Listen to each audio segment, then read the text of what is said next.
Hey everybody, I'm Greg. And I'm Katie. Welcome to the Meeple Society. Today we are on episode 43, part 3 of the L's. But before we get started, please like the video, subscribe to the channel if you like this type of content, and of course hit that bell icon if you want notification of future content.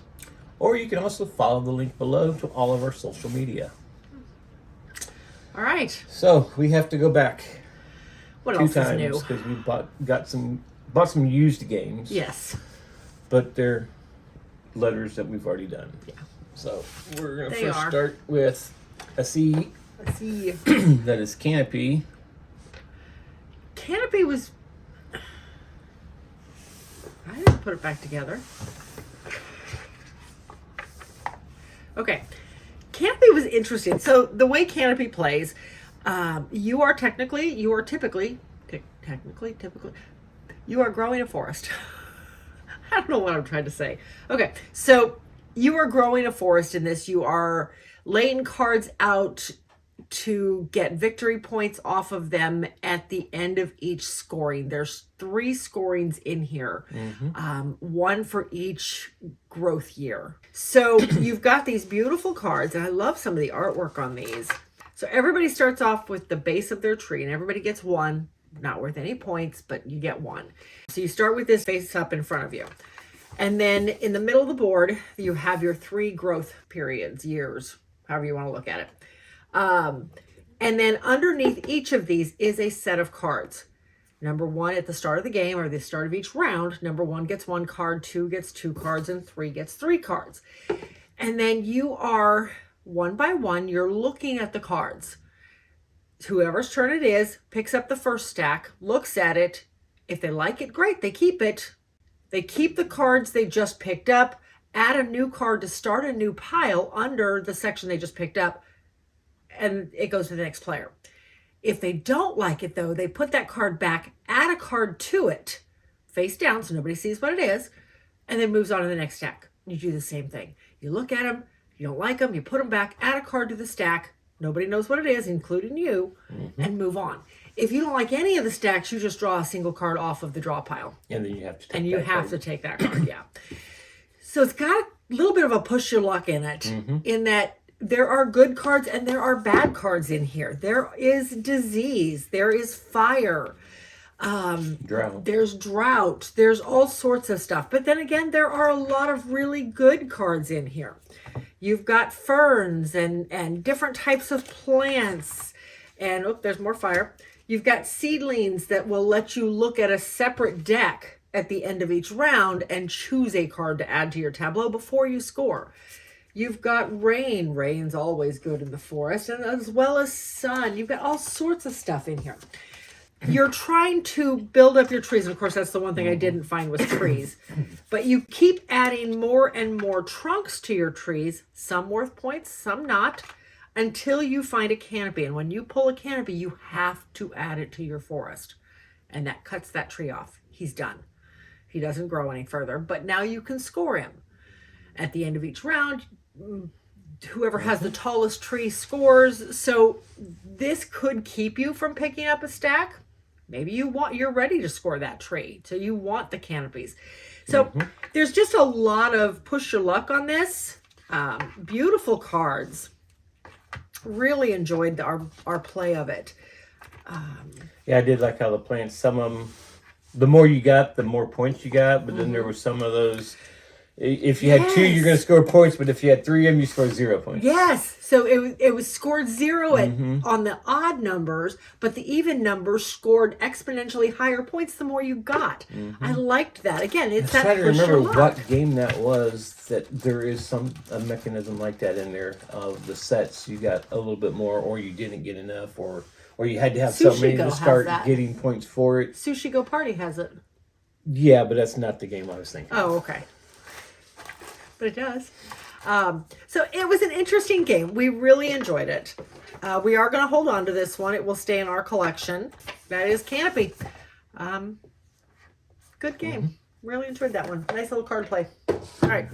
Next of the go backs is a game that you've been wanting to play for a long time. I've been curious about this one for a long time. Just give it to me. And this is in Deep.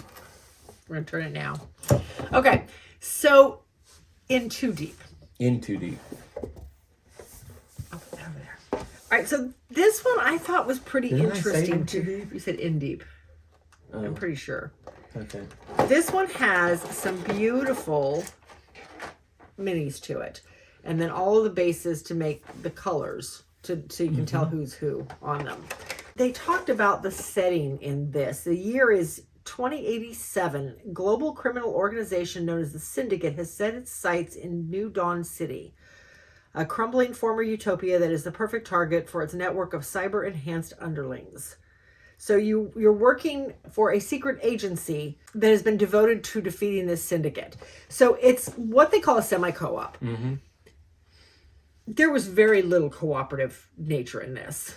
It was other than trying to get the pieces of evidence in line to defeat whatever the goal was. Mm-hmm. That was it. Yeah, this is... Otherwise, it was totally competitive. Right, and we've played this at 2-player. Yes. I'd like to see... I would love to play this at more player. How many does it play? 4. 4 or 5? Plays 5. This would be a fun one to play at a full player count. Mm-hmm. All right, so the artwork, I think, is I like the artwork. So you've got all these different player characters. And actually, these aren't really player characters. Nobody plays a specific person in this. So you choose so many players based on how hard you want it to be and how many players you have playing. And then you lay these cards out because everybody has access to these guys. And your board is made up of just a series of triangular locations set in a circle. We actually played this on our Lazy Susan. Mm-hmm. I don't think we turned it much, though. We didn't end up needing to. But we did just in case. So each of these locations, you use the same 8 in every game. However, you can change up how they're laid out. On them are 2 roadblocks that are 2 barriers that are set exactly across, at the start of the game anyway, they're set exactly across from each other, and it tells you how to set them up, that nobody can go through. There's one character that can, if you have used her enough to get her secret ability, her special ability. So what happens is that on each turn, you are locking into or controlling, I don't remember exactly the term they used for it, but you are basically locking into one of these enhanced individuals, and you are pulling their little hexagon piece here onto your board. And you basically have the ability to operate that mini, to control that mini for that turn. Other people can take it from you, but they have to give you a victory point to do it.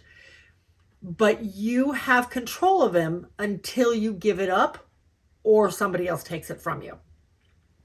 And you can move that mini around the board trying to complete objectives. Every time when you start a turn or every time you control a mini, you get to move. Everybody has these little chips to represent the different minis you're using. You get to move up the track. Yeah, the control. It's basically how much control you have over them. Let me see what. You're gonna find I'll that find word. the term. Yes, because it's driving me crazy. I can't remember that term. So you move their little icon up a track. This again indicates just how much control, how much you've used that mini grip. Thank you. So this represents how much grip you have on that mini. Once you get to a certain point, you can use their abilities, and each one of them has a special ability. Like the sprinter here may spend an action to move to any zone they can reach without crossing blockades. One of them can actually go through the blockades. Once they get up to this area, now you can use one point of grip to just take an extra turn altogether. That's extremely powerful. Now you have to do it with that mini. Yeah, and you have to turn that back down. And you have to spend a point, spend one piece of grip. But so the missions you're trying to complete, like this one here, you have to be holding a weapon alone in a zone with a criminal you don't control. So you have to have one of the criminals you control holding one of the weapon tokens and be in any zone with another criminal that you don't control. Once you do that, you can complete this mission you get to do different things. There are extra cards up here that add extra victory points at the end of the game, but if you get too many, it's bad. So you don't want to get too many. If you don't foil the plot. If you don't foil the plot. Or no, if you do foil the plot. If you don't foil the plot, then they're not bad. You want as many as you can. Foiling the plot is where the cooperative nature comes in. And the person with the most is going to lose a bunch of points. So whoever has been going overboard on trying to get these cards is trying to make it so that you don't foil the plot, so they don't lose points. Everybody else wants to foil the plot. Every mission you do, you're getting pieces of evidence. You need to collect so much evidence as a group onto the main board in order to foil the plot. Like I said, the person who has gone overboard in trying to get points with these doesn't want that to happen. However, you have to, whenever you finish a goal, whenever you finish a mission, you get so much. So this one is 1 and 1. So you get a piece of evidence, and then you take any evidence off your board you've already collected and put it into the main board for everybody. Well, you don't put any, you just put 1. Well, yes, 1, but it doesn't have to be the one you just collected, is what I'm saying. You can take any piece, any one piece off your board. Yes. But there are some of these that give you 3, and you have to put 2 onto the collective board. Now, the interesting piece is, here it wants specific types of evidence. So everybody sees what's down. Over here, you put it down in your personal locker. You put it face down. Nobody knows what you've put there. But at the end of the game, as long as there are so many sets of 3 over here, the plot is foiled. So you have no idea whether you're contributing to something somebody else has already laid down or whether you're laying something completely unrelated down. So, yeah, it was very interesting the way it all worked. I really enjoyed the way it all worked. So we're going to hold on to this one. I definitely want to give it a lot more plays. Yeah. And the cool thing, too, is each area had its own power as well. That was one of the actions you could take. Yeah, you take one of the actions in the area, though, but you brought heat to that area, which were these little yellow things. Yes, I forgot about that. The heat kind of transferred one around. From each area that it was in goes to that, so now that has 3, and then you can't use that power until all the heat's gone again. Yes. So the heat just continually rotated around. The heat being the local police. No, yeah, because they detect the power, so they go to it. Yep. So it was very interesting. Yep. So yeah, very, very neat game. I'm glad we picked it up. That is In Too Deep. Very interesting spy, push your luck, semi-cooperative that, okay. It's going to stay in the collection. We really enjoyed our play. Yeah, that's In Too Deep. Okay, now off to the L's. Off to the L's. This was a weird mixed bag. Yeah, and we'll show. Start with We're going to those. start off with the card game of life, or the game of life card game. Now, in retrospect, in the last video I made a comment about how many lives one collection needs. So you're going to see all of them. There's not that many. No. But 5 of them. in retrospect, this should have been under the G's because the name of the game is actually The Game of Life. But everybody just calls it Life. So I put it under the L's. Honestly, that's how it is in my spreadsheet, and I didn't think anything of it till I started logging the plays of this. And then realized, oh, it's under the game in PGG. Oops. All right, so how this plays. This one plays very similar to the actual Game of Life. But instead of having a board and the little cars with all the little babies in it, you just have the deck of cards. So this one, there are 2 different decks. There's Later Life and there is Early Life. And basically they're one right on top of the other. You have your career cards and then you have your get married or student cards. At the very beginning, that is not a student card. That's a student card. At the very beginning, you have to make a choice whether you're going to go straight into a career or whether you're going to be a student. Be a student for 3 years. 3 years. And then each turn, if you decide you're going to go to college, then each turn, this tells you for your first 3 turns how much time or money you can spend on other cards. The whole goal of this one is you are either spending time or you're spending money. You cannot spend both in the same turn. It's either or. And your career, or in this case, your student status, dictates how much time or money you get to spend. So if you go the student route, the first turn you can only spend 2 time. Well, this very first card, well, that's get a pet. That requires 3 time. I couldn't get a pet my first year of college. And you start the game with 4 cards in your hand. There's cards in your hand. Yeah. At the beginning of each turn, you are drawing 1 card off the top of the deck. You're deciding what cards you want to play. If you have enough time and or money, then great. In this case, I'm only allowed to spend 2 time. Well, I just pulled save for a rainy day. So I'm going to save. Oh, wait a minute. That requires money. Never mind. I can't spend that one because I don't have any money as a student. I'm poor.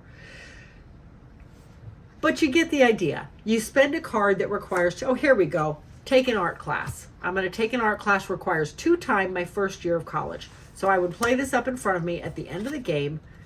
It's worth 1 victory point. So I lay that down in front of me. And those help out on other game cards later in life. They say you could do this if you've taken an art class or stuff. Or yes, you were going the athlete route on yours. So this continues. Your first turn, your second turn, you get 3. Your third turn, you get 4. And then you get to pick a career. If you chose career from the start, you drew 2 cards, you picked one, they could not require a degree. Like this one was architect and reporter. They both require a degree. Put those back, grab 2 more. Oop. Police officer and a salesperson. Well, neither of these require a degree. So you could pick which one you wanted. Well, the police officer's more points. He gets 5 money and 5 time, whereas the salesperson gets 5 time and only 4 money. So I'm going to go with the police officer, and I discard this card. There is no salary cards in this one, things like that. If you went to college, then you get to choose from 3 cards, and you get to pick which one you want. So now I would, if I drew these cards, have access to the architect or the reporter. So you pick which one you want, and that's what you're going off of for the rest of the game.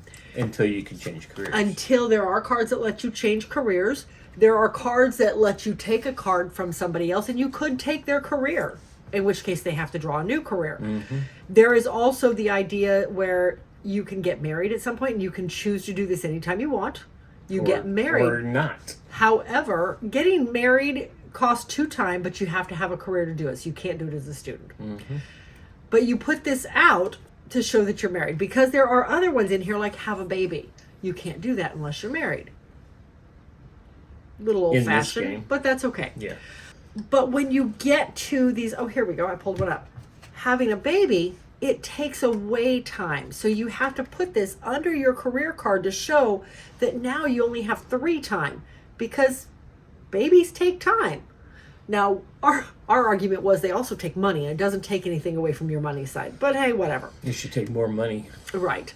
There are ways to get promotions, and that adds to your money. So it's a constant flow here as to what you're getting, depending on what cards you decide to play. But every round, you're picking 1 card up into your hand, and then you're playing cards out. You can play as many as your time or money will allow. Again, you can only do one or the other each turn. You can't do both. But if I had 7 money and I had 3 cards that equaled up to 7 money, I could lay them all down in 1 turn. But then at the end of the turn, I have to discard 1 card. The next player can choose that card to pick up or pull one off the top of the deck. So it's just a neat little balance where no board, no little pegs to keep track of, just card play. This one you could actually have a strategy with. Yes. And we'll get into those in a minute. But because you have cards in your hand, you can decide, okay, this will go with this. So I need to play this card first before I play this one because it would go with it. Yeah. So yeah, you could have a strategy with it. Yes, it was the luck of the draw. Yes. But it was a draw that you could put in your hand and decide later if you wanted. You didn't have to immediately have to play. Right. But there was also that option of picking up the last card that was discarded. Yes. And that made a difference because it could be exactly the card you were looking for, but the other person went a totally different path and couldn't use it. So they discarded it. So yeah. Yeah. So I won this one. You going the athlete way. Did you? Okay. Yeah, I couldn't remember. Life, I did only win 1 life. You're right. Yeah, and we'll go into that too. Okay. So We ended up really liking this. The poor box has seen better days, but we're going to put it into our little card deck. It does sit in the other room. But we're going to hold on to this because it's so easy to just pull out and play, and plays 4-player, and it's just a cute little game. So anyway, that is the Game of Life, the card game. It's going to stay. Yep. Okay, so we'll continue on with our life. We're actually going to pull out the original Okay, start with that life. one. Okay. And as I said, the card game had a lot of strategy you could play. This one was 100% spin of the wheel and take it or leave it. Yeah, the only strategy here was there were a couple of places where you could take a different path, but it all looped right back. Yeah. And even the counts on them pretty much took you to the same place. Even no matter how you did the path. So it really didn't make a difference. When we played this just the other day, this was my first time ever actually playing the original Game of Life. Yeah. Yes, I know I was deprived as a child, but... Yes. Okay. But yeah. And I walked away from this game saying I never want to play Life again. Well, it doesn't help that I got... Okay, so we both went the career route. Yeah, which you had to take out $100,000 in loans. Right. So you're already in debt, just like real life. With loans, you could take a $20,000 loan out at any time. You start the game with $100,000 in loans. Each $20,000 you pay back is $5,000 interest. Doesn't matter if you do it immediately or if you do it at the end of the game. It's $5,000 in interest. You can take out $20,000 loans anytime you want or more. But again, when you pay them back, and you have to pay them back by the end of the game, before you retire, you have to pay them back. It's $5,000 in interest on each one. I did not pay mine back right away. I held on to them knowing that I'd rather have that surplus cash early and pay it back later once I've built my cash up. You were paying them back as fast as you could. Okay, let's go into that. You went the college route. Yes, we both did. And once you come through, you get to draw 3 cards. Or is it 2 cards? You draw 3. 3. I think you draw 3. Maybe it is 2. Maybe it is 2. I don't remember. She drew, both of them had degrees. Yes. Because when you go to college, you can take the ones with the degrees. You drew a doctor. I did. And then you draw a salary card. She drew $70,000. Yes, I did. I went the college route. and the cards I drew didn't need a degree. I could be an entertainer. I could be an athlete. Well, on the athlete card says if you have collect 4 life tiles, you can turn it in for the yellow salary, which is $100,000. I said, great, I'll go that way, no problem. So when I originally drew my salary, I drew $20,000. And then, yeah. So you had a really I was figuring on, okay, throughout someplace in this game, I'm going to, because I had, by the time I got to my career, I already had 3 life tiles. I only needed 1 more life tile on a board that has probably 50 life tile spots. So I was like, I'm going to take that, and I'm going to pay this off as soon as I can, so that way when I start making $100,000, I'll be able to do all kinds of things. I never, ever landed on another life tile again. Yeah, you diverted every single life tile. I wasn't able to buy a house because I was too busy trying to pay off my lives. I also on the board, they have these little blue markers where if you land on it and somebody has that career, you pay them that money. That doesn't go to the bank. Otherwise, you have to pay the bank. And there are more little trophies representing the athlete spot that I would get paid on, and she never landed on them. Somebody's bitter. I was broke the entire game. I can see why people like the game. It is a lot like real life. Yeah, there's a lot of, I just had a really rough life, I guess. Because what was the end score? We're going to discuss this. I had 100 and something, and you had 65, and I had like 895. Because at the end, you get to sell your house. Yeah. I never got to buy a house, but yet they forced me to buy an SUV. I didn't earn any money on the house. I broke even. And I had twin girls with no money, running around in an SUV I didn't need, and no house. I was living in my SUV as an athlete, making $20,000 a year. I never went pro, I guess. So, nope, apparently not. She was living the high life and rubbing it in. I was not rubbing it in. Oh yeah. I gotta pay $100,000. Oh, let me see. Oh, well, yeah. I'll just take this one and put it in the bank. There we go. Pocket change. I never had $100,000 bill in front of me. Okay. I was lucky to have 20s. My one complaint with this is that the spinner just kept getting stuck. We finally ended up just doing this with it, and it actually worked better. But I don't think we discovered that trick till we got to one of the other games. So, my only complaint, I was this close to getting on a 10-sided die. But other than that... But don't listen to my rant. It is a good game. It's why it's a classic. It is. It is a classic for a reason. I had fun with it. Mm-hmm. I know the original game... she had a lot of fun with it. The original game, all the buildings stay in place. The box was huge.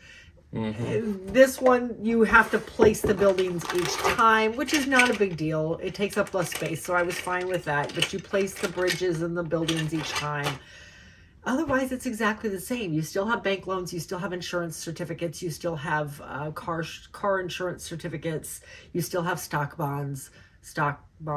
certificates. It's exactly the same as base life. The spaces are different. They've been updated for, now instead of the 50s. Yeah. But yeah, it's the instructions are not hard to understand. So it's a classic. Oh, yes, that's too the difference from this one and the card game. You had to get married in this one. Yes. In this one you had no choice. You're right. You had no choice. And wasn't having a kid it was a stop too? I don't remember. No, that was just a spot. That was a spot. On. If but you this landed one, you there. had to get married. Yeah, you had to get married. But it didn't change anything. And even when you had kids, it didn't change how much money you made. No. Unlike the other one, which I thought was a little more thematic, honestly. Mm-hmm. So. Except for the money part. Except for the money part, yes. But anyway, that is the Game of Life. The original game. This one is going to stick around in the travel collection. Yeah, because it's everybody knows Life. Exactly. And everybody's played Life now, since I've played it. Okay. Let's move on. Next, we have the Game of Life Junior. Okay. I enjoyed this one a lot better than that one. This one was cute. I really liked this one. So this guy, again, you had your little spinner. This spinner actually worked really well. They need to make more spinners like that for those games. I loved this spinner. So... That one felt like you were spinning the Wheel of Fortune or something, yeah, or the spinner and The Price is Right. Yes. Okay, so this guy, little bitty board, you have life cards, you have victory points, and you have VIP tickets, and then your player cards and money cards. Every player got one of these little victory points. So the goal is to be the first to get to 10 victory points. That's it. That's all you do. Mm-hmm. And I love these little tokens. Look at these adorable little tokens. Cards. Those are cards. They're cards. But look at these adorable little cards. They're so cute. I love them. All right, so the way this one plays, you spin the spinner, wherever that went. You spin this glorious spinner that actually works. And then there's an arrow over here. So I move 2 spaces. You move, everybody starts in a different location. You follow the arrows on the board. So the entire board is covered with these arrows. If you land on one of the attractions, then you can spend the money if it requires money. Everybody starts with, I think, $4. There are ways to get more, but you spend the money at your attraction, and then you gain, where'd it go? A victory point star to go onto your card. Mm-hmm. And you don't have to land exactly. You do not have to land exactly. You can stop. But you can just stop moving. End of your turn right. After you do that. It's the end of your turn. Now, everybody does have these VIP tokens. So everybody starts the game with 3 of these VIP tickets. Sorry. And these are the ones that if you get to these locations, you get an extra victory point for going there. You still have to pay the money for it if it requires money, like the mud puddles don't require any money. Go figure. But the fun fair does require money. But you get 2 victory points if you make it there. You don't have to. Just a little extra bonus. But everybody starts with 3 of these that they can get extra points on. But otherwise, you're just traveling around the board. Every time you land on one of the little yellow spaces with the arrows, you draw a life card. And this gives you, I mean, some good, some bad. It's a kid's game. Most of these were good. Like this one, a lot of these were act out or sing though. You have to act out playing catch, and if somebody guessed it, then you get a victory point. Finish the sentence, twinkle twinkle little star. If you can do that, you get a victory point.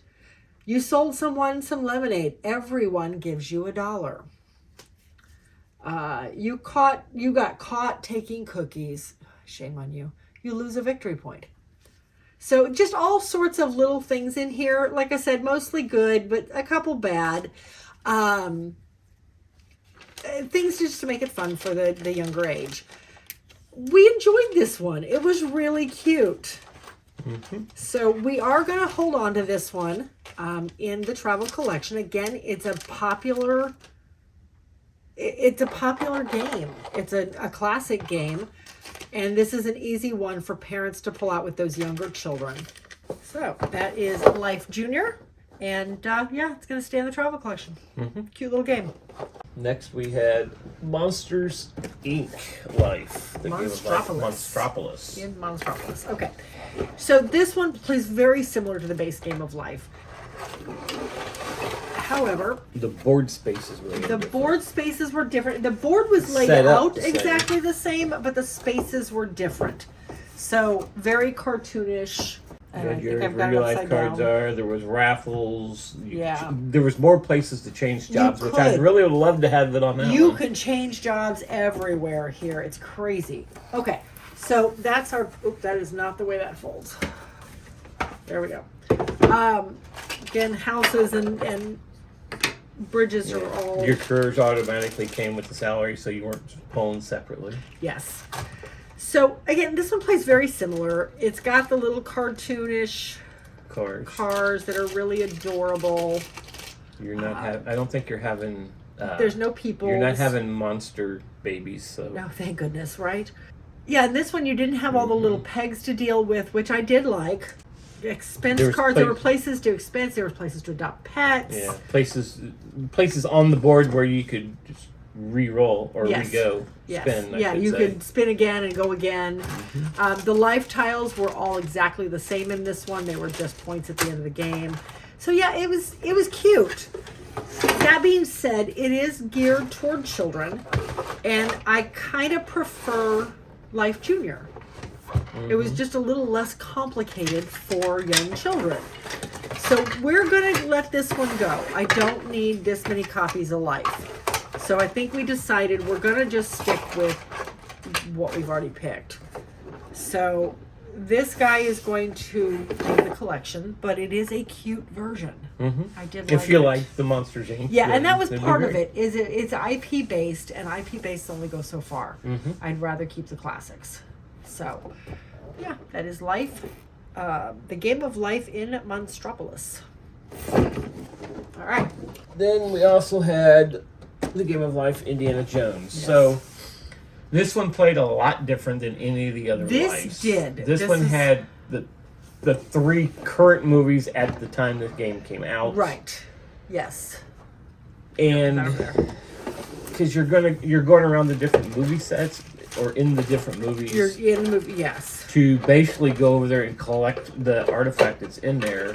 And this is, again, one of the spinners. This one was hard to spin. I could never. You couldn't get a hold of his hat. You're collecting the artifacts that's in there, or the characters from that movie to have extra powers. They would give you a little extra something extra you could do each turn or whatever. This is more like the original board where everything stays attached. They accounted for it in the box, which they made. I mean, they made it work. Yeah. So being Indiana Jones, I figured, hey, this one would be pretty cool. It is at the beginning when you still can collect the artifacts. Yes. And it would be with a higher player count.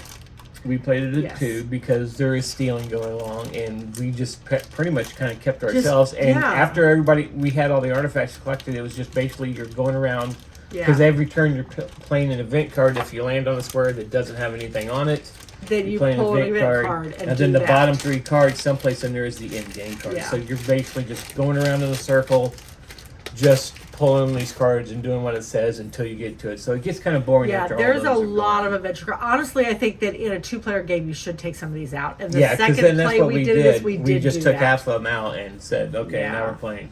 Yeah. Because as soon as we got all the artifacts, I mentioned as I go, now it's just go around circles and collect cards. This one, the life tiles were all different values, and Yes. they did add to it. Mm-hmm. If you landed in traps and you didn't, you had to either give up a partner card to save you. Or you had If to you spin- didn't, if you didn't had spin, a certain number to spin. Yeah, you always had to spin. See, this thing is so Or hard. 6 or higher. If you 7 or spun a higher. six or higher, then you were fine. You averted the trap. If not, you had to give up a partner card. If you didn't have a partner card, you had to give up a life tile. If you didn't have a life tile, you had to give up an artifact, and it went back on the board. These life tiles are worth anywhere from $10,000 to $300,000. Yes. Those are all points at the end of the game. You could go back to the university and trade in, because people could steal these from you too. You could go back to the university and trade in these for half price, unless you had a specific partner, and then they let you trade them in for full price. So there was some strategy in that, and I could definitely see doing that in a higher player count, so people aren't stealing your life life tokens. But at 2-player, it just we just kept away from each other, and I think it's a good game. Yes, I think it's a good game. I don't think it's right for the collection, though. Again, it's an IP based. I got it. Come off there. It's an IP based, and IPs again only go so far. Even with the new movie having just come out. Yeah, and I don't know how far that's going to go. I haven't seen it yet, so I don't know. I haven't heard anything about it, but we're still going to let this one go. Again, I think the original game, Life Junior, and the card game is more than enough. I don't think we need the 2 IP based. So, in an interest to get the collection down, even though I did enjoy this one, I enjoyed both of them. They're both both of these guys are leaving the collection. The others will stay. All right. So next we have Likewise. The laughable, lively, like-minded party game. Yep. So this one we found played. It kind of had a touch of apples to apples, a little bit of a touch of just one, but not enough to make it. Okay, so with this one, everybody has their little mallet or their palette. Paddle. That's the word I'm looking for. Everybody had their paddle. Glad you found it. Yes. How this one plays. At the start of every round, you're rolling this dice, and there are 4 likewise, 1 wise guys, and 1 doodle icon on them. This tells you how the round is going to be played, what mode you're playing in. Likewise means that when these cards are turned over, you're trying to match other people in this one. Yeah, unlike just one where you can't match, you're trying to match everybody in this one. So, cheesy villain. Everybody thinks of one cheesy villain and writes it down on their paddles. Everybody is trying to come up with the same one. Cheddar Man, I don't know.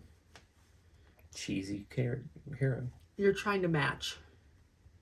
I know, but a cheesy villain. Okay. Anyway, that's a bad It joke. just came to No, I heard. Jeez. I got it. I'm just trying to get over it. Anyway, with this one, like I said, you're trying to match everybody else. If you match, then you get to score on the scorecard. Whoever matches gets to score. If you roll doodle, you're still trying to match, but now you're trying to draw. You're doodling. You could put notes on there. Totally viable. But you're doodling the answer to cheesy villain. And then if you roll wise guys, whoever the lead player is gets to pick one other player to partner up with. They work as a team. Everybody else works individually. And then you still score at the end for whoever matches up. So, I mean, it was a cute game. That being said, it's a party game. We don't typically get into the party games. So we went to BGG because that is our If they don't hit with us, we look at BGG, and if it has a score of 6 or better, then we decide to keep it. If it scores under a 6 on BGG, then we let it go. This one did not quite hit the mark, so we are going to let it go. But that is likewise with an exclamation mark. Okay, next. Next, we're going to London. Yay. This is Can actually... we really go to London? I wish. This is Michael Wallace. Oh, a game by Martin Wallace. Why did I say Michael Wallace? I don't know. I thought that sounded weird, but as soon as I said it, sounded weird. Okay, so this one here, it is all about... You're building your burrows, but you don't want them too big because then you attract poverty. Yeah. So here's your board. And the number of cards laid out here, this is basically your discard area. The number of cards is based on the player count. How this works, everybody has a score tracker, poverty cubes and markers. You have a set of burrows laid out. There's 3 laid out in the game. These give you special bonuses throughout the game. As you add to them, though, you're going to cover stuff. And these tokens will stay in play, but now you get more stuff here, and what you get when you activate your city changes, and your active ability changes. So these keep changing throughout the game as often as you buy new cards. The main heart of this game, though, is playing out these cards. And these come in multiple decks. There's 3 different decks, so they change in complexity the further on the game goes. You start out the game with a number of cards, and each round, in order to build a card into your burrow, you have to do 2 things. If I can keep my fingers on them. You have to decide which one you're building. You lay it down, and then, in order to do that, you have to discard a card of the exact same color into the discard area here.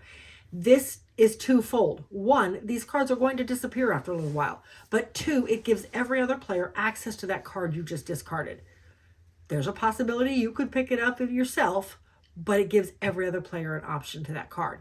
Every round, you get an option for actions. You can draw 2 cards, either from here or off the deck. You can play a card into your burrow, in which case you're discarding a card to this area. Or you can buy one of these, or you can activate your city.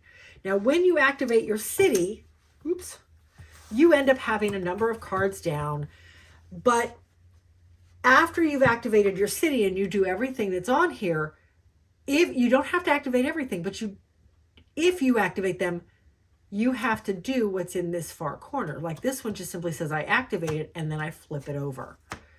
I activate this one and I flip it over. This one I don't have to. It stays up. That's actually a really nice card to let stay up. Victory point and get rid of a poverty every time I activate my city. But here's the catch. You get, at the end of activating your city, you get poverty tokens for every card still in your hand at that time. So you want your hand to be low, plus every pile in your burrow. Not every card, thank goodness, every pile. So you want to keep your burrow small, but at the same time, when you do have to activate, you want it to do something. So it's a weird mix on just how big, how many cards do you want to be able to activate at one time.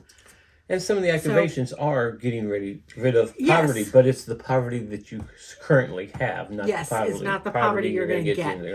You can activate them in any order. Right, and when you activate, that power goes off right then and there. Like this one, you get 1 victory point and discard one or get rid of the poverty. So whatever poverty you have is where you're taking it out of. I can't use the poverty I will get from having cards down in order to get rid of it. And your problem with this game was that you would activate, you would get rid of poverty, but then you would end up getting more poverty than you just got rid of. So you were collecting poverty. I was.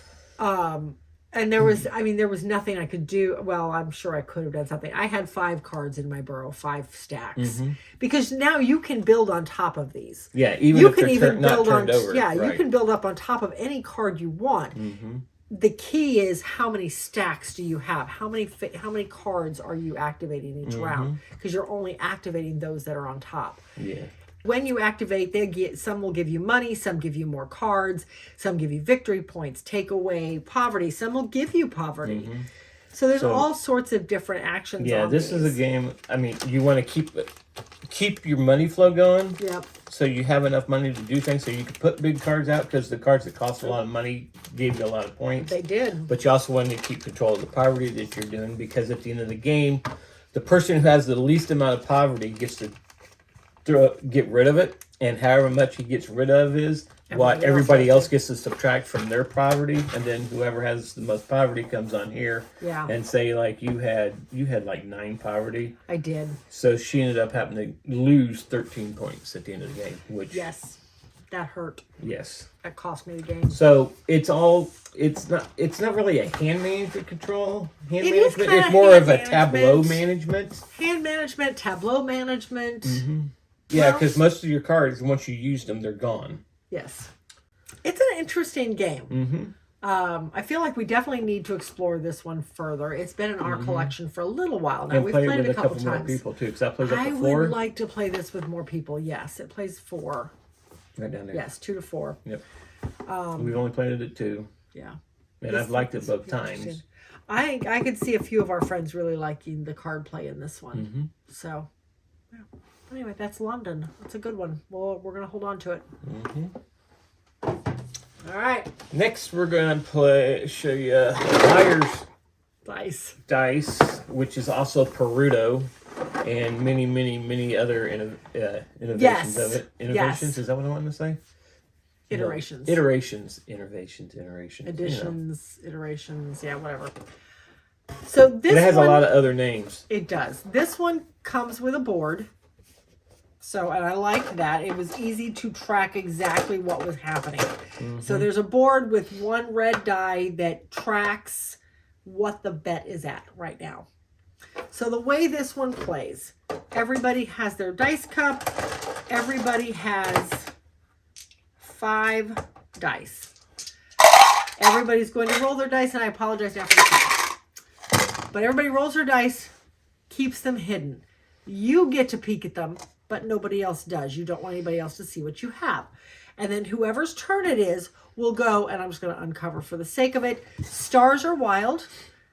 The stars can count as straight up stars, or they can count as any other number. This is actually a good roll. I can say, I am going to bet. Now, what you're betting, though, is what you have and what you think everybody else might have. And the goal is the next person in line is either going to raise that bet or call your bluff. So in this case, I might say I have 3 2s. So I would put the 2 up on the 3 location. And then the next player would go, okay, well, I have 4 2s, or I have 4 1s. You can change the bet as long as this dice either goes up in pips or up on number. One of the two. It can never go backwards in number. It can never stay in the same location and go down. The only time you can change it is if you're going up or you're moving it. Then you can change the dice pip number. So you keep going until somebody says, no, I don't think so. That's not possible. And then everybody has to reveal their dice. If the person who placed the last bet, if they were correct, then they get to keep all their dice. If they were wrong, they have to give up a die, and it goes to the center of the board, and now they're operating on 4 dice. If the person who called the bluff was correct, then the person who made the last bet gives up a die. And he gets to keep everything, and vice versa. If he was wrong and the bet was correct, then the person who called the bluff gives up the dice. So you keep going in this manner until only one person has dice left. Correct me if I'm wrong, wasn't though the person who called the bluff, if he got it wrong, he lost as many dice as the bet was wrong. Yes, he did. So as many as was off. You're right. We never had that happen, so I forgot about that. No, yeah. It was had only happen. did I we? lost 2 dice in all the rounds. Okay, that's why you remembered it. That's when I said, "Yeah, let's get this game over with." So, if the person who calls the bluff was incorrect, and say the bet was there are 6 ones out there, okay, and there was actually 8 ones, then the person who called the bluff would have to give up 2 dice. So it's an interesting push your luck bluffing game. I enjoyed it. We're gonna hold on to this copy of it because it has the board, and I think it's a classic dice game. We did have 2 other. We have Perudo. And we have Pirates Cove. Pirates of the Caribbean's Dead Man's Chest or something like that. Yeah. Which is the same game. But that one only played 4. This played 6. So that's why we kept this one over the Pirates of the Caribbean. Again, IP based. And to be honest, the cups, all 3 of them came with cups. These were probably the most generic out of all of them. The Pirates of the Caribbean cups were gorgeous. Yeah, they looked like old pirate mugs. Stunk. Oh my gosh, they stunk. I can't get rid of the smell. I've tried everything. I can't get rid of the smell. So we're going to let Perudo and Pirates dice go. We're going to hold on to Liar's dice. Again, mostly because I like the board. I think it just makes the game easier. So that is Liar's dice, and it will stay in the travel collection. So next we have a game called Lift Off, Get Me Off This Planet. Yeah. This was actually Pencil first game they released. Okay. All right. This is a fun one. I love the theme of this one. It's just so campy. The board changes out, and I love that. There's lots of variability to the board, and there is a second edition out now that adds even more variability to it. There's more of these tiles and more of these tiles that actually are reversible and have different avenues to escape, which I thought was kind of fun. So here's your main board, and then you build out your planet on top of this. You have your tracker based on your player count. Every time the sun makes a full rotation... You went the wrong way, but... I did go the wrong way. Every time the sun makes a full rotation, then the tracker moves down 1 until the planet explodes. The idea is this planet's getting ready to explode, and the little alien inhabitants know that and are trying to get off by any means they can. Whether it be by trampoline, I'm not sure how that's getting them out of the atmosphere, but it works. Or slingshots, or there was a warp portal. There's a lot of them. So you have your inner core that's heating up, that all the aliens are sitting in at the moment when the start of the game, along with the gargoyle or gargor or whatever he's called. He's the bad guy. He scares the aliens back down into the core of the planet.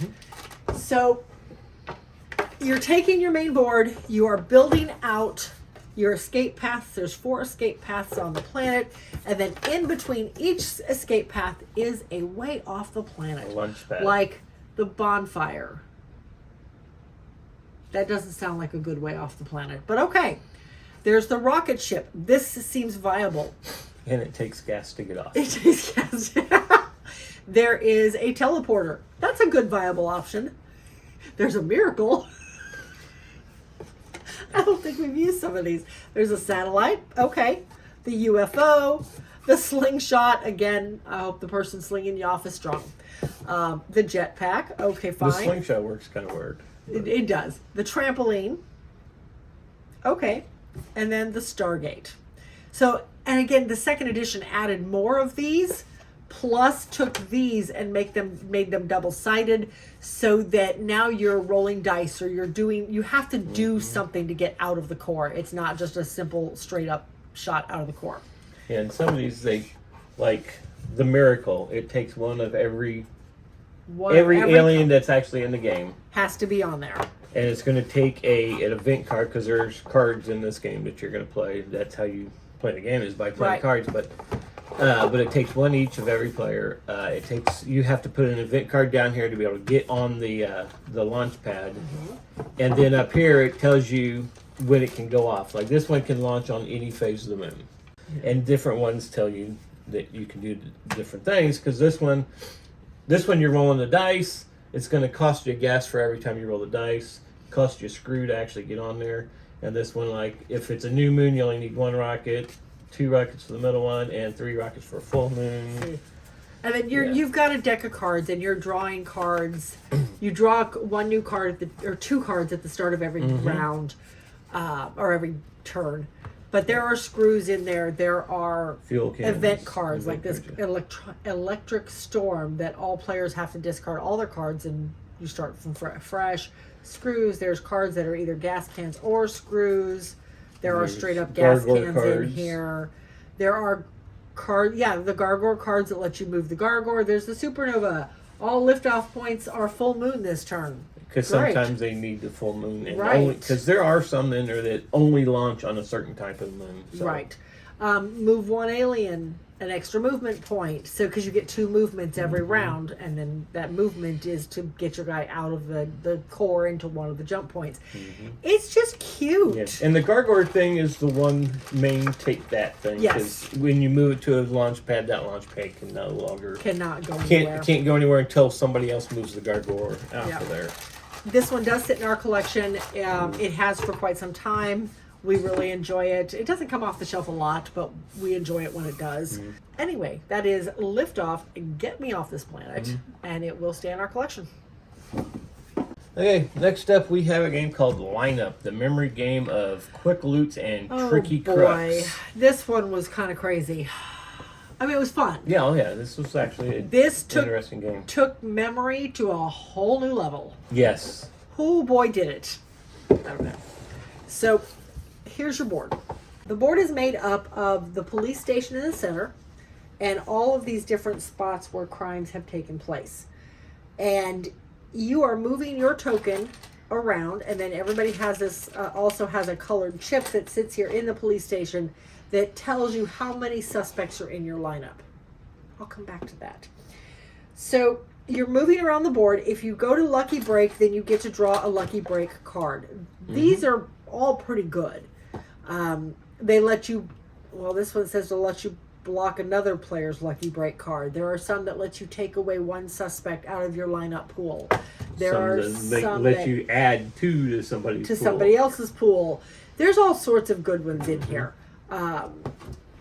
And one of them, I think I had one I never used, and I probably should have, that let me take an extra look at my suspect before I gave it into the pool. So I could get a better look, a second look into the lineup. Yes, I'm sorry. So anyway, that's your board. So your suspects are all separated out by the location. So there's your bank, there's your warehouse, there's your car lot, etc., etc. Now here's the trick though. When you make your way to the bank and you figure out who your suspect is, you draw your suspect card. Okay. He's pretty normal looking. You have a certain amount of time to look at it. You can look at him for a little bit, and then you have to put him down, face down in front of you, and you never get to look at him again. Now you have to go back to the police station where another player is going to set up your lineup right behind this little thing. There are a number of these standee tokens. Yeah, standee pieces that say innocent on the bottom. They're going to take the number of innocents based on where your lineup number is, where your lineup chip is. And then there's one in here, but that if includes I can find your it. card. Yes. That says guilty. They're going to take your suspect and put it into the guilty one, so you know which one it is. And then they're going to take more suspects, and this is where it gets interesting, and put them into the innocents. See the similarities? All right, so once they get this lineup set up, they pull the screen back, and now I'm looking at all these suspects, and I'm thinking, crap, which one was mine? And I have to figure that out. Now, maybe, and I've not looked at these guys at all the glasses are exactly the same. Maybe I know that he had the goatee coming from the bottom of his lip, so I can immediately eliminate this guy. He's definitely not him. I can eliminate this guy. It's not him. So now I'm down to these 3. But I didn't pay attention to the nose, or I didn't pay attention to the hairline or the eyebrows, or shoot.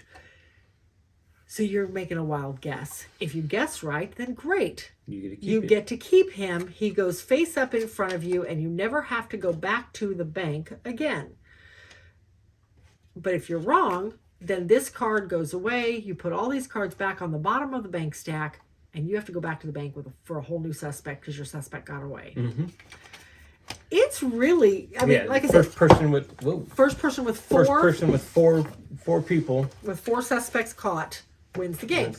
Each time you are correct and you pick the right guilty party, the number in your suspect pool goes up by 1. But if you're incorrect, wrong, it goes down. It goes down. So it makes it easier for the ones who are having trouble falling behind. Yeah. But it never goes below 3. No. I don't think it can ever go above, what was it, 9 or 10? 10. Whew. So it was interesting.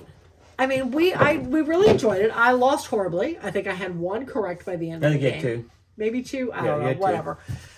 But it was fun. And like I said, it takes memory to a whole new level. Mm-hmm. And anyway, that is Lineup, the memory game of quick looks and tricky crooks. But we are going to hold on to this in the travel collection. All right. Next we have Lionheart. This is a game by the makers of Risk. It has nothing to do with Risk. No, it has nothing to do with Risk. It's more of a stratego/chess game, kind of.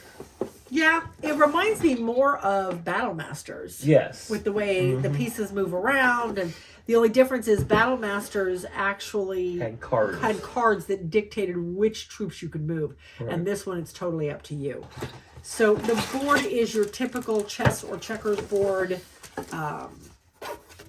with just the grid.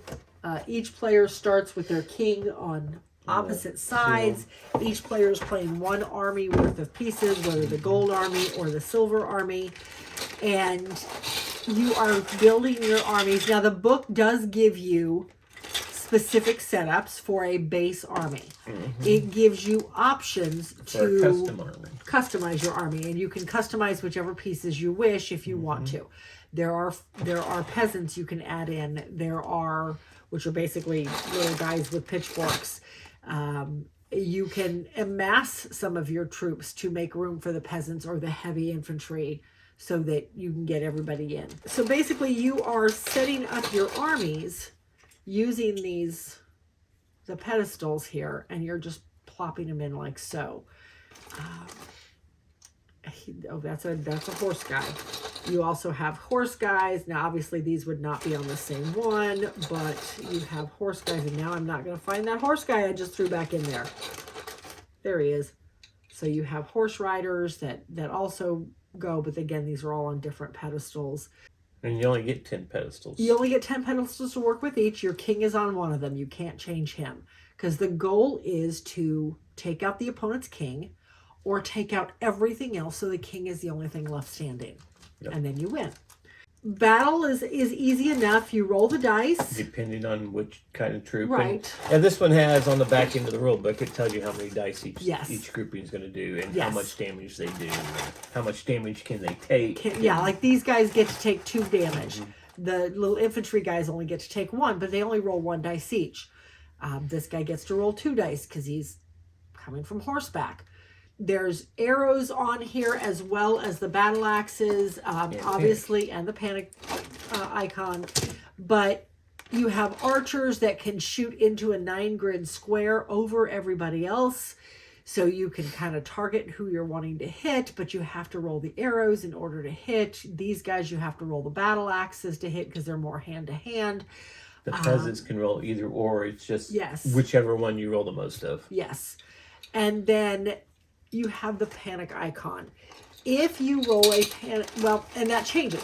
If you roll a panic icon on anybody but the peasants, you ignore it unless that's all you roll. If you roll 3 dice and all 3 come up panic, then that set of troops panics and does an about face and retreats 1. Except for the king and the mercenaries. They do not. If you roll even 1 panic on the peasants will strike, but then they about face and run. Mm-hmm. If it causes a unit to run off the board, then you lose that unit. They're gone. They ran. from the Or battle. if you run into another one of your units, that unit backs up too. That unit and also if that backs it up off the board, it's gone. Yes. So it's very interesting. Some units, if they panic into somebody else, that person just takes them out. Like, I think if the anybody panics into the king, they're dead. They're gone. They leave. The king has told them to leave. However you want to look at it. Now, So, if you go, what is it? If you attack another king's mercenary and the king is not facing that his mercenary, you can actually steal the mercenary, and now he's on your team. The mercenaries trade sides, yes. And each thing had a different way of moving. Like the kings could move as far as they could until they got blocked. Yes, so did Same anybody with the on knights. horseback. Yep. Yeah. Everybody else moved one, but Turning was a to whole battle turn. something, you had most of them, except for the mercenaries. No, or the heavy infantry. The heavy infantry. You had to turn to face them, and turning was an action. So. Yeah, and you only got 2 actions per turn. So it was hard to set yourself up where you could attack and nobody else could attack you. It was weird. I lost this miserably. Not my kind of game. But I can see the appeal in it. So we are going to hold on to it. Oh, I know you liked it. You've been wanting to play this since you got it. So we are going to hold on to it. But that is Lionheart. The customizable game of medieval warfare. So yeah. Still a lot of fun. It was. Yeah, well. I lost, but whatever. Anyway, this is going to stay in the travel collections. We are going to hold on to this one. All right. Next we have a heavy one. This is Lisboa. This is a heavy game. And I'll be honest, the first time we played this, I was like, I like On Mars better. We played it again with Justin a week ago, something The first time we actually played this 3-player. More than 2 players. It was interesting. There's a lot going on in this. Yes, there is. I am not going to dig all this out because, like any Lacerda game, there is a million pieces. But this is the deluxe version. One of the things I like about this is that literally every player has their own. Not just a player aid; it's a book. Yep. And the books give, summary of your turns. It gives all of the icons. There's all sorts all of the cards, all the tiles. What the tiles do. Yeah, all the clergy tiles. So if you're looking at something, nobody else, you're not passing a rule book around. I mean, yes, some things you still have to go back to the rule book for. But for the most part, what things do are all outlined in this player aid, which I really liked. But the board is enormous. You can kind of see here without me unfolding the whole thing. Almost did. Yeah. So there is a lot going on here. You might as well unfold it the whole way. You've got cards over here. You have to pick one up every round. This game plays totally on card play. You're playing a card to do something. At the end of your turn, you pick up another one. This is your round time. This is your game timer. And the game plays in a couple of phases, and each time you score, you do a scoring round right after the card. How many piles? 3 piles are out? 3 piles. When 3 piles are gone, you score. You've got your nobles up here where you can go up to do actions. You've got other actions down here that you can go to do. Well, when you come up to there, these are the actions you're doing. If you come to him, you're going to be able to do this action, but you can do one of these actions for free. Right. But if you're just doing one of these actions, you've got to pay them a resource to do one of these in the ribbons, depending on what card you played. Right, depending on the card you played and how you want to play it. Right. Over here, you are building up the city of Lisbon. You are rebuilding the city of Lisbon. After their earthquakes and fires. The premise of this game was that on November 1st, 1755, on All Saints' Day, Lisboa suffered an earthquake of an estimated magnitude of 8.5 to 9.0, followed by a tsunami and 3 days of fire. The city was almost completely destroyed. So the premise of the game is that over the next 20 years, you are rebuilding the city of Lisbon, or Lisboa. Lisboa, then. There are 3 different types of rubble cubes. You've got rubble created by the earthquake, you've got rubble created by the tsunami, and you've got rubble created by the fires. And you are trying to collect those on your player board for, again, points at the end of the game. It's set collection. but you are building out the city and taking tiles or you're laying tiles down here to get points, essentially. So just like I said, a lot going on. It would take me 20 minutes to fully explain this game and still not do it justice. We enjoy it. It's a good game. It is very complex, but it is a good game. This one sits in our collection. It is going to stay there. It is part of our Lacerda collection. Just making sure. Okay. Anyway, that is Lisboa by Vital Lacerda. We are going to hold on to this one in our collection. This is one that even if we didn't want, I would never put this in the other collection. It's just too big. It's too big. It's too long. Yeah. But anyway, that will stay. And lastly, we have a game called London Cabbie. This is quickly becoming one of my favorite games. I don't get it. I don't either. It's a pickup and delivery game that the first time I ever played this, I did not like this game. But the more we've played it, it doesn't matter if I win or lose. It's just fun to play. Fun to play the game. Yeah. This is one I used to play with my aunt, my dad's little sister, and my sister when I was a kid. We spent a lot of time one summer out at their farm, at my grandparents' farm, and my aunt and my sister and I played this a lot. And I loved it. And when we first got when we got into collecting board games, when we got into playing and collecting, something made me think of it. And I went out on eBay and looked for it and found a copy, so I purchased it. And it was in pretty good condition, all things considered, considering it's 1979, I think. Yeah, I don't remember the year. But it's in pretty great condition. So, yeah. Anyway, all right, so I'll put that over there. We made ourselves a cheat sheet. So here is your board. Your board is a map of the streets of London. I don't like the way the board was done, but it was the 70s. What do you want? Because now they would have cut this an extra way to make the folds easier, but it is what it is. So there's your board, full of one-way streets and locations, tourist locations, and traffic jams all over the place that rotate around the board on every turn. So the way this one plays, you are driving a little cab. Get one that'll actually show up on the screen. You are driving one of your little cabs. You start the game with one cab. When you have accumulated £3 worth of fares, you can pick up a second cab for free. And you now control 2 cabs. You move a total of 20 spaces per turn.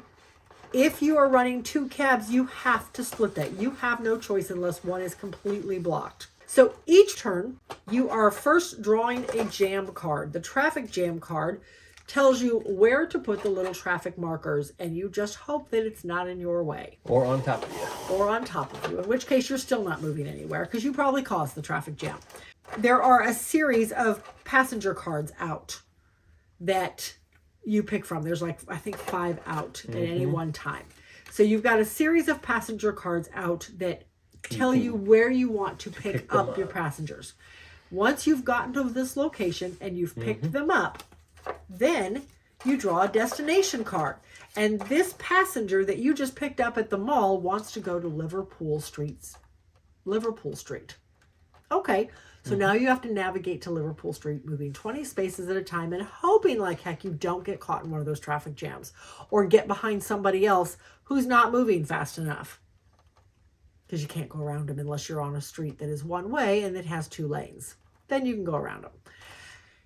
Once you drop your passenger off at Liverpool Street, then you get paid for it based on, and I'm not going to pull out the entire board again because we made a photocopy. There's a chart on the board, like such, that tells you how much you get paid based on where you pick them up and where you're dropping them off, or vice versa. Yes. Starting point, where you pick them up, where you're dropping them off. You get that much money in fares, in pound notes and little plastic coins. Like the little plastic coins we used to get at the teacher stores years ago because we all loved playing with these back in the 70s and 80s. And then you also get to draw a tip card, and the tip card will tell you how much of a tip they give you. Sometimes you get stiffed on the tip. Sometimes you get stiffed. Sometimes fairs want you to take them to 2 different places. And they'll give you a really good price to do so, but you don't get a tip. Right. And you can turn those down. Most of the others you cannot turn down. You have to take them when you get them. Like I said, it's fun. It's fun to play. Yes, it's just a fun game. We've always had a good time with it. The hard part we're finding is when you do have 2 cabs out and you have 2 destinations going, is keeping track of those. Yeah, so which car is going to which destination. Yes. So we've come up with some plans, and I think I'm gonna put little dots on the hood or on the top of each car. Maybe I'll color in the wheels on one of them. I don't know. I haven't figured out exactly how I'm gonna alter them yet. I'm kind of afraid to alter them, but at the same time, we got to figure out a way to tell them apart. But we use cubes. I get little colored cubes to put on the map, so it makes it easier to figure out where passengers are wanting to get picked up, so that we can see them quickly in relation to where we are, because the map is sometimes, there's a lot going on this map. So, but yeah, just a fun game. I actually found a copy of this just the other day, and I have not seen a copy of this since I was in middle school, except for this copy. That was a long time ago. It was a very long time ago. But I found a copy at Half Price Books the other day, and I sent Greg a picture going, look what I found! So for $7.99, which is a whole lot less than I paid for this one, let me tell you. So I had to get it. So we now have a copy of this in both our collection and the travel collection. And obviously we're going to keep them both.